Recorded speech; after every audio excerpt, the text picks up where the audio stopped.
Hello and welcome to my presentation on wireless security. As you can see, my name is Tony Kendrick and this presentation is for class Security 110 at RCC. There are three basic standards for wireless encryption.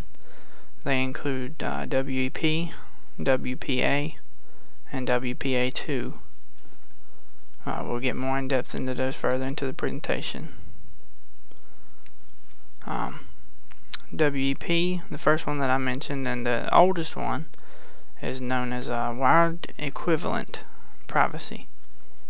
It was originally intended to be a wireless standard that had the equivalent security of wired networks. It was released in 1997, and this protocol is outdated by today's standards, but it's still in use. Like I said, this is the first standard that was put out there. It's the weakest among all of them. Anyone with a little time to research can crack WEP with ease. There are tutorials all over the internet that's very well documented on how to crack this. It doesn't take hardly any time at all. There are two methods of authentication used with WEP. One is known as the open system, which basically you can just get on regardless of who you are. If you have a wireless card, you can connect to it. A shared key is there's an encryption key that you basically have to match to join the network, but as long as you can find it, like I say, it only takes a couple of minutes. You can connect to the network with ease. Second, we have WPA. WPA improves on the standard of WEP, and it was released in 2003, and WPA is still very widely used.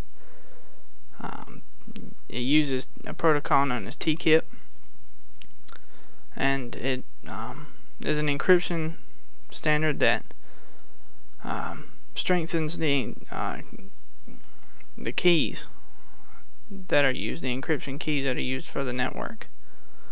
And the key is changed with every single data frame that is put out. So every packet that is transferred through the network has a different key, and it's changed automatically. It's not like WEP where you had to manually do it.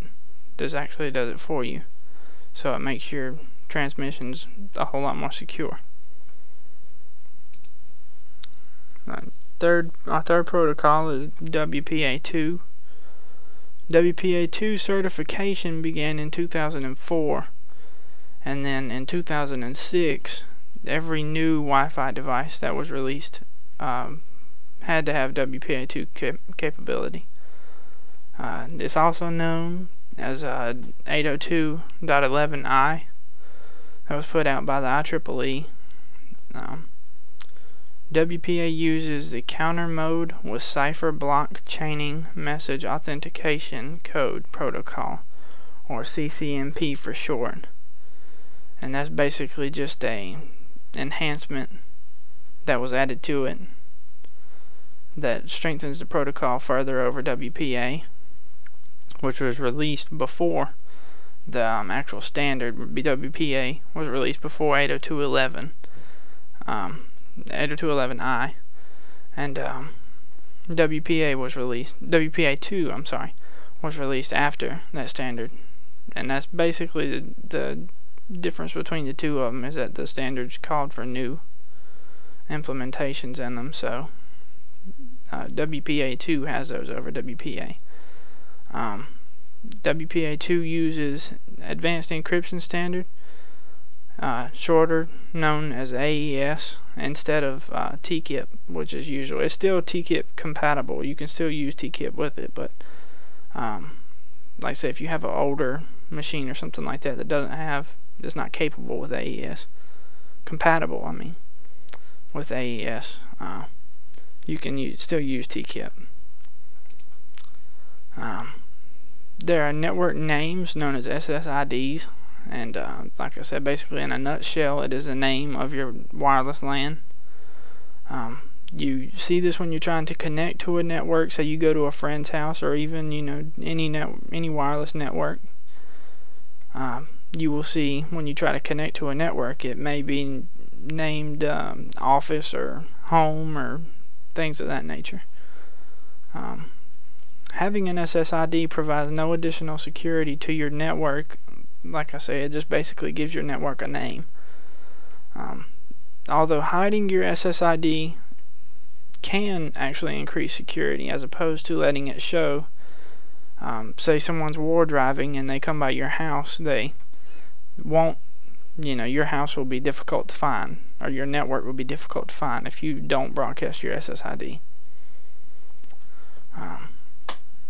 SSIDs have a maximum character length of 32, so you have to keep your network name below that amount of character when you consider the name for it. Some wireless cracking software that you can just find by going on the internet and googling it up. The first one, I like this one, is Cain and Abel. It's a pretty broad program. It's a powerful tool, and it's pretty easy to use. There are a lot of tutorials online. Another one is NetStumbler. Linux users might know this as Kismet, but this is basically for Windows here, so I included NetStumbler. You can Google it and find a lot of tutorials on it. WEP Crack is another one. As you can see, it's used for the WEP protocol. Has some advanced tools in there. It's pretty easy to use. Like I say, you can look up tutorials on all of these as well. There's another one out there called AirCrack that's pretty popular. It's a good tool. There are literally tons of these online that you can just find by a simple Google search. Way too many to include here. Information on what they do, how they work, how you can work them, how they can be implemented. Yeah, even some advanced features, stuff like that, can be found on Google or any the site that you download them from.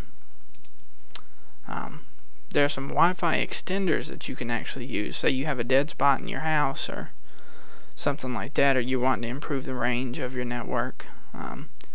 You can use devices like this one pictured here, known as the WalkFi. Now, sorry if my pronunciation is off there, but there's, like I say, there are several devices. This is just one of them. Here's another one that I've had pictured. It's known as a Cantana. These devices are typically made using inexpensive methods. So you can see here, it's just a probably just a little tripod with a USB extender and a little USB network device. There are several, literally thousands of tutorials, if not millions of tutorials online that show you how to use these. I've seen tutorials using things as cheap as soup cans or drink cans, and basically they just used to point your signal in a direction determined by you. It just extends your network to a further range. That's the end of my presentation. Thank you for viewing. I hope that you enjoyed this and you want to learn more about it. But again, thank you for viewing.